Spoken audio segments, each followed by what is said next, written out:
രണ്ട് സഹോദരങ്ങൾ. ഒരുപക്ഷെ അവർ കിടന്നതൊരു ഗർഭപാത്രത്തിലാണ്, കിടന്നുറങ്ങിയതൊരു കട്ടിലായിരിക്കും. കുറേ കാലങ്ങളോളം അവർ ഭക്ഷണം കഴിച്ചതൊക്കെ ഒന്നിച്ച് ചിലപ്പോൾ ഒരു പ്ലേറ്റിലായിരിക്കും. അങ്ങനത്തെ രണ്ട് സഹോദരങ്ങൾ, ആങ്ങളെയും പെങ്ങളെയും ഒക്കെ തമ്മിലുള്ള വഴക്കുകൾ, സമ്പത്തിന് വേണ്ടിയിട്ട്, 5 സെൻറ്റ് ഭൂമിക്ക് വേണ്ടിയിട്ട് ജീവിതത്തിൽ ഒരിക്കൽ പോലും മിണ്ടാതെ ജീവിക്കുന്ന എത്രയോ സഹോദരങ്ങളുണ്ട്. ആക്ച്വലി അവർ റിയലൈസ് ചെയ്യുന്നില്ല.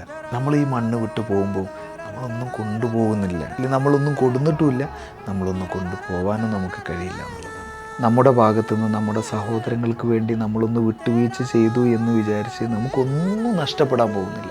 നമുക്കാകെയുള്ള സമ്പത്ത് എന്ന് പറയുന്നത് എന്താണെന്നറിയാം? നമ്മൾ നേടിയെടുത്ത ഏക്കർ കണക്കിന് ഭൂമികളല്ല എന്നുള്ളതാണ്. ഒരുപക്ഷെ നമ്മുടെ ഭാര്യയും മക്കളും ഒക്കെ നമ്മളെ തള്ളി പറഞ്ഞാലും നമുക്ക് കയറി ചെല്ലാനുള്ളൊരു ഇടം എന്ന് പറയുന്നത് നമ്മുടെ രക്തബന്ധത്തിൽ പിറന്ന നമ്മുടെ ഈ സഹോദരങ്ങളായിരിക്കും.